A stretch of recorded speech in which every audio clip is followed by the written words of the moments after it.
বেলুনের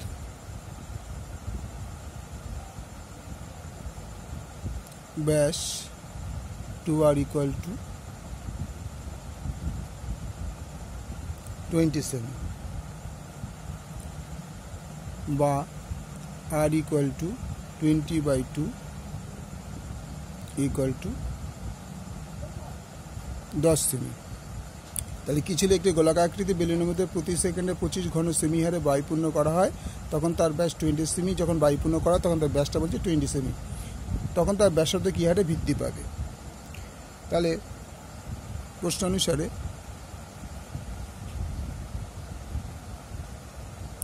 অনুসারে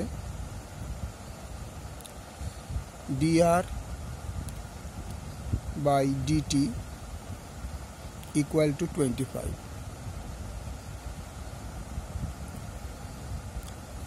আয়তন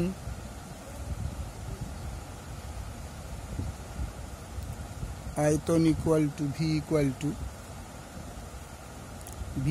to 4/3 πr কিউব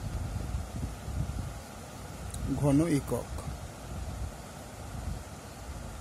সুতরাং dv dt equal to 4/3, এটা ডিফারেন্সিয়েট করলে 4/p pi 3r² dr dt।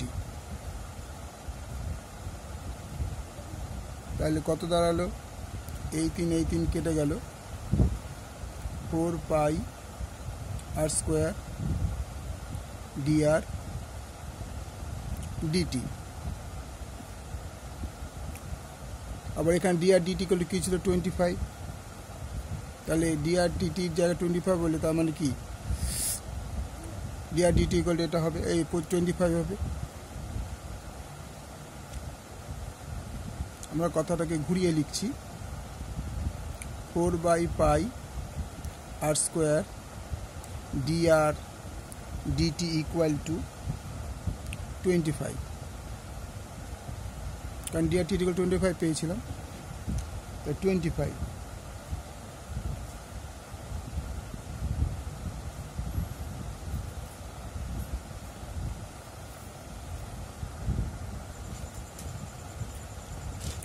dv dt equal to এটা 4πr² dr dt।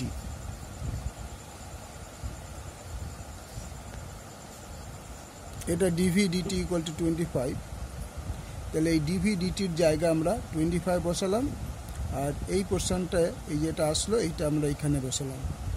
তাহলে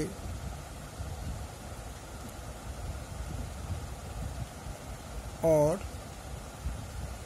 dr dt equal to 25/4πr²।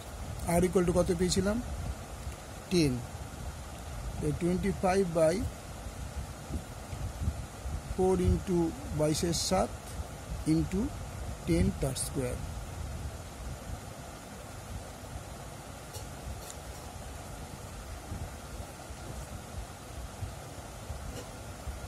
তাহলে কী করে হলো 25, আচ্ছা এখানে পাই রাখা দরকার না, আমরা এটা পাই রেখে দিই, এটাকে পাই করে রেখে দিই।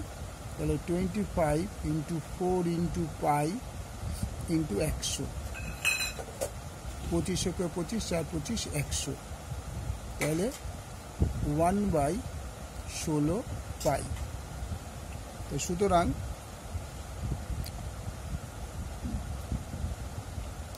dr dt equal to 1/16 পাই ঘন সেমি পার সেকেন্ড, ঘন সেমি পার সেকেন্ড। ঠিক আছে, অ্যান্সার এটা। পুরো অঙ্কটা তোমাদের দেখিয়ে দিচ্ছি।